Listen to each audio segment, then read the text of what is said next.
আপনার পেছনে গুন্ডা তো আমি কি করবো? আপনার কিছু করতে হবে না, যা করে তারাই করবে। আপনাকে যদি পায় আপনাকে মারবে আর আমাকে ধরে নিয়ে যাবে। আপনি গাড়ি স্টার্ট দেন প্লিজ। আমাকে কেন মারবে? চলে আসতেছে ওই যে। এরাই? হ্যাঁ।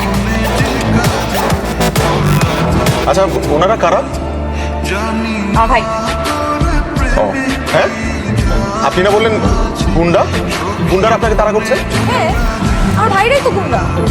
তো আপনার গুন্ডা ভাইরা আপনাকে কেন তাড়া করছিল? আমি ওর বিয়ের আসর থেকে পালিয়ে এসেছি। বিয়ের আসর থেকে ভেগেছেন? My God! কেন মানে ভাগলেন? মানে এখন কি বয়ফ্রেন্ডের কাছে যাবেন? বয়ফ্রেন্ডের কাছে কেমন যাবো? আমার তো বয়ফ্রেন্ডই। তাহলে বিয়ের আসর থেকে পালালেন যে? আমার ভাইরা আমার জন্য যে ছেলে ঠিক করেছে বিয়ে দিবি, সেই ছেলেকে আমার পছন্দই হয়, এই জন্য ভেবেছি। আপনার কেমন ছেলে পছন্দ? এই আপনি কিন্তু অনেক বেশি কথা বলছেন। এই ড্রাইভার, গাড়ি থামান। আমি ড্রাইভার না, এটা আমার গাড়ি। আচ্ছা যাই হোক, আপনি গাড়ি থামান। মানে হুট করে মাঝ রাস্তায় থামাবো? হ্যাঁ তাই তো, থামাবেন। আপনি থামান, গাড়ি থামান। থামাচ্ছি। একদম পারফেক্ট একটা জায়গায় গাড়ি থামিয়েছেন। আমার ফ্রেন্ড আসবে, এখান থেকে আমাকে নিয়ে যাবে। বাট আপনাকে ধন্যবাদ।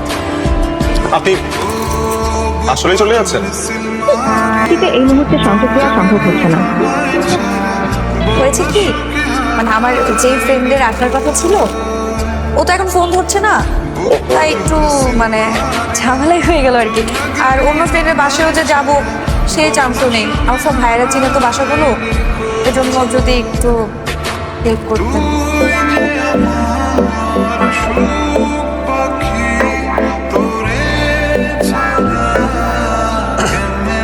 বলেন আমি আপনাকে কি হেল্প করতে পারি?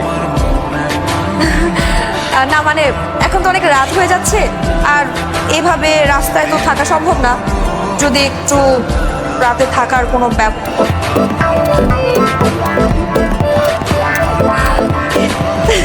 Thank you. Oh my god.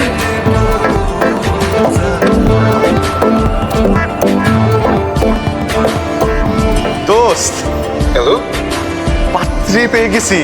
বলিস কি? একদম বিয়ের লেহেঙ্গা পরে রেডি, শুধু কবুল বলা বাকি। কিভাবে ভাই? তুই বেশি কথা বলিস না তো। অ্যাড্রেস দিচ্ছি, ওই অ্যাড্রেসে চলে আয় তাড়াতাড়ি।